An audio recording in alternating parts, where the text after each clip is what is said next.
Good afternoon and welcome to the Midday News. Here's what we have in the bulletin. 3 bodies discovered in house in St. Anne.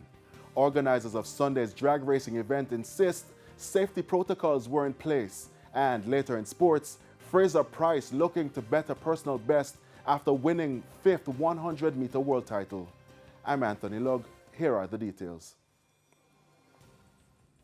We begin with news that 3 people have been discovered dead in a house at Freehill Bamboo in St. Anne. TVJ News understands that the discovery was made about 8:30 this morning. Our St. Anne correspondent Lloyd Hines is at the scene and now joins us via telephone. Lloyd, what can you tell us? Thank you, Anthony. Well, Freehill is a quiet community here in Bamboo in northwestern St. Anne.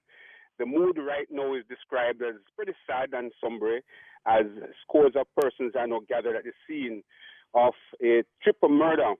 We understand that the family of 3 includes a mother, about 45 years of age, her son, which is about 13 years of age, and a cousin of the family, somewhere over 40 years of age. They were discovered by another relative, a son of the mother, I've been told. The details right now, Anthony, are a bit sketchy. The police, headed by SSP Dwight Powell and other senior officers are here. I'm also seeing the mayor for the parish, Sidney Stewart. I'm seeing the member of parliament, Crystal Lee, and other persons here. We understand that the mother has been a very well-known person in the community. She is one of the activists in this community, doing a lot of things. People know a lot about her, and so this is what has contributed to the somberness of the people that are standing here this morning. There are persons who are crying and persons that are expressing their love and also disgust at this murder. Now, as I said, the superintendent and his team are here. And I'm sure that they will provide more details as the investigation progresses during the course of the day. Anthony, over to you. All right, thank you very much, Lloyd Hines, our St. Anne correspondent there, providing some details on a triple murder in St. Anne. We go now to other news where the organizers of the drag racing event at the Vernon Field Airdrome in Clarendon yesterday afternoon is insisting that it took all reasonable steps to ensure the safety of spectators. The response comes after a car plowed into spectators, leaving 1 woman dead and several others hospitalized. Sandy Williams reports. Following the incident, the National Road Safety Council raised concerns about whether adequate safety measures were in place to protect spectators at the drag racing event at Vernon Field Airdrome in Clarendon on Sunday. Vice Chairman of the Council, Dr. Lucian Jones, pointed to the absence of crash barriers at the event. We need to be much more careful at these events. I had a look at the video. There's a concern about the safety, the priority of safety for those attending events. I didn't see any crash barriers. You wonder whether or not the organizers had made sure that the cars and the drivers were up to mark in terms of safety concerns. So whenever there is any kind of racing, although it's not on the road, it's off-road, and the potential is there, or the possibility of there of people dying or being injured. There were also concerns about whether the meet should have been held after persons dumped more than 50 gallons of oil on the airstrip on Saturday. In a release on Monday, event organizer Kent Racing stated that, quote, "Undoubtedly, we took all necessary and mandatory precautions sanctioned by the Jamaica Millennium Motoring Club to ensure the safety of each spectator, participant, and team member."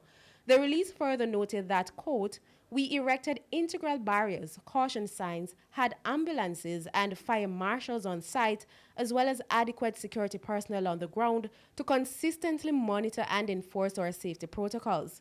Kent Racing also said that the track was certified safe at the start of Sunday's activities. One of the drag vehicles veered off the track and ran into the spectators. A woman who was injured during the incident died Sunday night while undergoing surgery at the Maypen Hospital. Several other persons were also injured. Sandy Williams, TVJ News. Scores of motorists were left stuck in traffic this morning after taxi operators blocked the Mango Valley Main Road in St. Mary.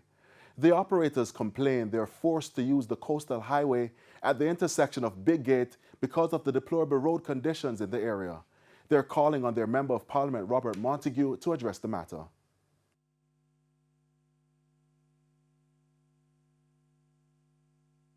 I years for by years. We want some good with a mango boy go fella. And I be a promise. Come there sweet talk and sweet promise and that's it. Right now we want a decent road. We don't want a black road. We want it to keep pave off, mall, barber green, straight through, decent drain. Every 3 months, we have to change back shocks, man. We are talking about the road. Bad man. Yo, right now, check my car. A 3 baby and a 1 baby me have. 1 baby and a 3 baby me have on my tire. The tire them a bust up. The road ain't turn bad up there. We haven't seen the MP in a long while and the road needs to be fixed. Which one of the road they're talking about? Mango Valley Road needs to be fixed. From Mango Valley straight to Rumble needs to be fixed. You're a taxi operator? Taxi operator. How was it for you? Very bad. The road is so bad, so bad. We have to change parts every week, every day. And we need the road to fix. 10 days after 2 men were shot and killed by the security forces in Nannyville, St. Andrew, residents are still furious. They staged a protest along Mountain View Avenue Monday morning to vent their frustration. Kelisha Williams was there. Over 3 hours, and these residents of Nannyville, St. Andrew are still protesting the fatal shooting of 26-year-old Prince Davis and 35-year-old Orain Lee, who they said were killed by the police on July 8th. I'm protesting because the people got murdered innocent. It was a brutality in Nannyville Gardens because the police them fire pair while shot. All in a anti-house shot there.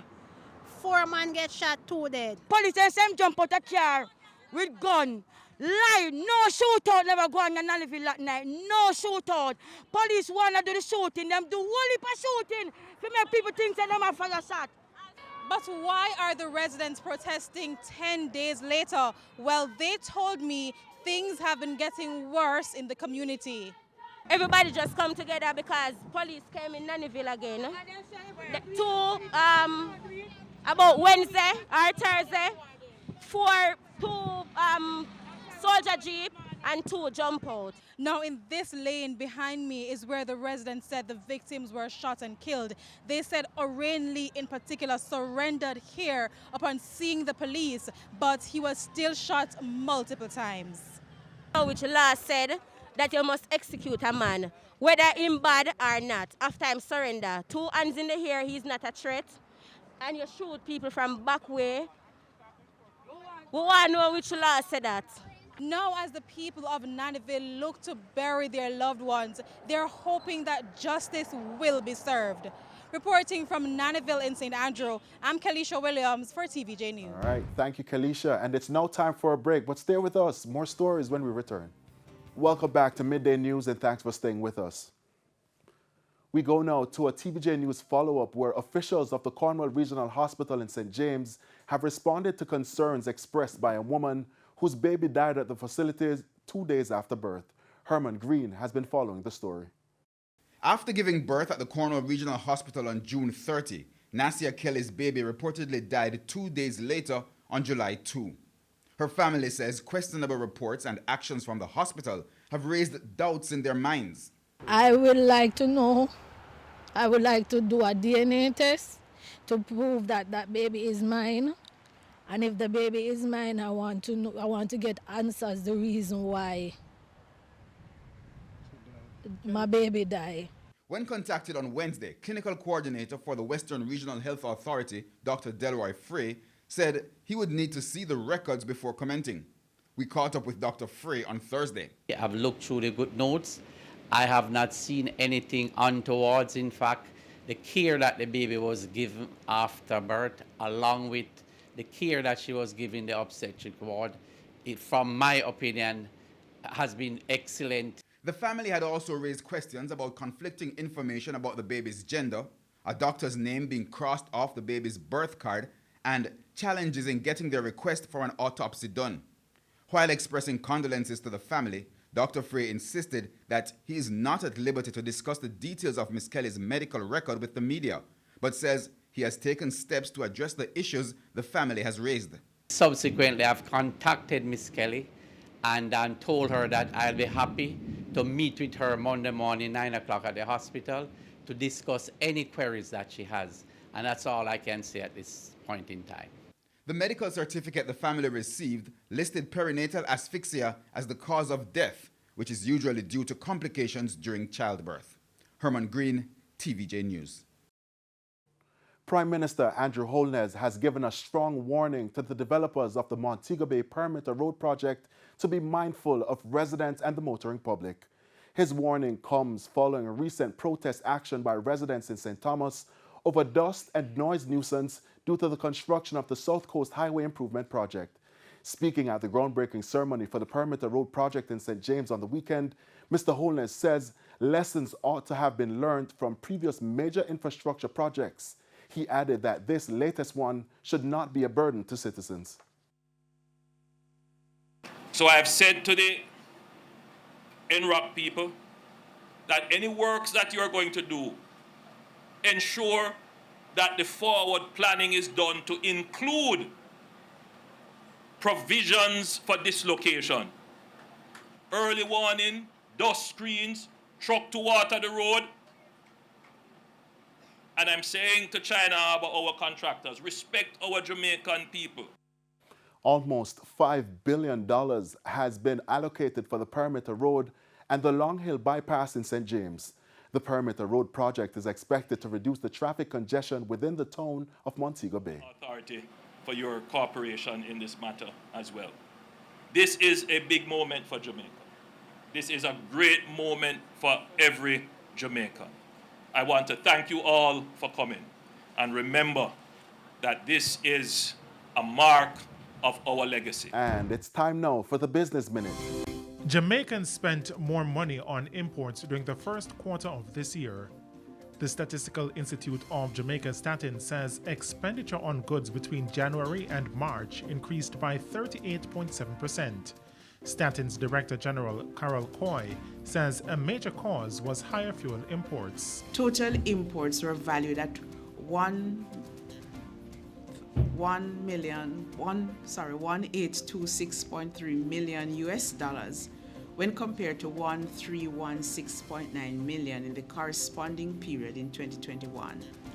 This increase was largely attributable to higher imports of fuels and lubricants, raw materials, intermediate goods, and consumer goods, which increased by 48.2%, 41.1%, and 42.1% respectively. And motorists will have to fork out more to travel on the North-South Highway effective next Monday. The Jamaica North-South Highway Company yesterday published the new toll rates for the Caymanas, Angels, Linstead, Unity Valley, Lidford, and Mama Bay legs of the network. The rates range from a low of $250 for a Class 1 vehicle traveling on the Angels leg and $5,900 for a Class 3 vehicle on the Mama Bay leg. And that's it for the Business Minute. I'm Shane Masters. And it's time now for a look at the top regional and international stories. Here's Sandy Williams. In the region, the Barbados-based Caribbean Development Bank CDB says it will launch a new project in the Dominican Republic that will allow Dominicans to benefit from enhanced access to regional and international markets. The region's premier financial institution said that the two-year initiative is being funded by the CARIFORM European Union Economic Partnership Agreement, CARICOM Single Market and Economy Standby Facility for Capacity Building. The initiative, dubbed Strengthening the Export Capacity of Agro-Producers in the Dominican Republic to access the European Union and CARIFORM markets, will be launched on Wednesday. On the international scene, the World Health Organization WHO says Ghana has confirmed its first 2 cases of the highly infectious Marburg virus disease. The announcement comes after 2 unrelated patients from the southern Ashanti region of Ghana, both of whom later died, tested positive for the virus. The patients showed symptoms including diarrhea, fever, nausea, and vomiting. And those were the top regional and international stories. I'm Sandy Williams. And we head now to a quick break. When we return, we'll have your midday sports report. Renardo Brown is standing by. Welcome back. It's now time for your midday sports. Midfielder Jada Bailey has been cleared by FIFA to represent Jamaica, making her eligible for this evening's third-place playoff game against Costa Rica at the CONCACAF Women's Championship in Monterrey, Mexico. Bailey, who was born in the UK to a Jamaican father, currently plays for Liverpool. Her only cap for Jamaica came in 2021 in a friendly international against Nigeria, and this was played in the USA. In the meantime, while coach Lauren Donaldson could have the use of Bailey, there is still doubt surrounding prolific striker Khadija Bunny Shaw, who missed the semi-final game against Canada.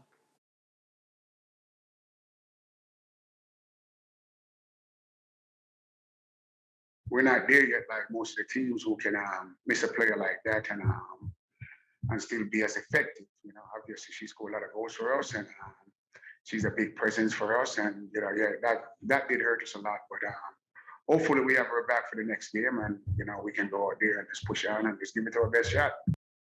The winner of tonight's third place playoff will face the loser of the CONCACAF Championship final between the USA and Canada for a spot at the 2024 Olympic Games in Paris. Today's game is set to start at 6 p.m. Jamaica time. And Jody Brown, who came up through the youth ranks at the national level, had some encouraging words for the under-15 reggae girls as they prepare for their CONCACAF age group tournament.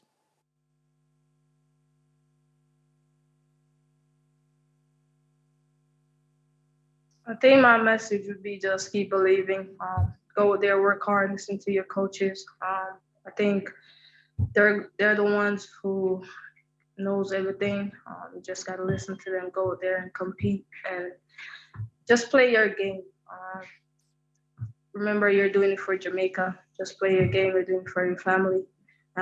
Just enjoy the game, go there and compete. The Tashana Vincent coached young reggae girls are currently in training for the tournament scheduled for July 31 to August 7 in Tampa, Florida in the United States. Some athletics news now. Five-time world champion Shelly-Ann Fraser-Pryce says that she will go below her personal best of 10.60 seconds this year after storming to a championship record 10.67 seconds to win another world title in Eugene on Sunday. Fraser-Pryce cemented herself as one of the greatest sprinters of all time after leading home a Jamaican clean sweep at the World Athletics Championships last evening, doing it in style as she registered her third 10.67 second clock in this year. At 35, the 10-time world champs gold medalist feels that she can go faster than the 10.60 second done last year. You want to run a good race, but at the same time, you're always thinking about winning as well. And, you know, today I was able to come away with the win, and I'm grateful for that. And, yeah, we've been working hard. The season is not finished, so I definitely know that before the season ends, I'm definitely going to run a PB, so I'm looking forward to that. And, yeah, so grateful to Coach Walcott and our staff at Elite. And Sherika Jackson took second in a personal best at 10.73 seconds, while Elaine Thompson-Hira was third in 10.81 seconds. Meanwhile, the first event on track for the Jamaicans on today's fourth day will be the men's 200-meter heat, set to start at 7:05 p.m. First up will be Akeem Bloomfield in Heat 3 at 7:19. Ewan Blake comes up in Heat 5 at 7:33. And Olympic finalist Rashid Dwyer goes in Heat 7 at 7:47. The women's equivalent comes up at 8 p.m. with national champion Sherika Jackson going in Heat 1. Olympic champion Elaine Thompson-Hira is in Heat 2, set to go off at 8:07. And 2013 world champion Shelly-Ann Fraser-Pryce will go in Heat 3 at 8:14 p.m. Meanwhile, Akilah Smith will be the first of 12 jumpers in the women's triple jump final starting at 8:20 p.m. Kimberly Williams and 2019 silver medalist Shanika Ricketts are the other Jamaicans in the final. And Samantha Hall will be contesting the preliminary round of the women's discus in Group B at 8:35 p.m. And that's it for your midday sports report. Anthony, it's back to you. All right, thank you very much, Bernardo. And just before we go, we've been informed that a young boy was among the 3 killed in St. Anne in Bamboo. Our correspondent said it was a girl, but the police just informed us that it is a boy. And that's the Midday News. I'm Anthony Lugg. Join us at 7 for Primetime News. On behalf of the news, sports, and production teams, good afternoon.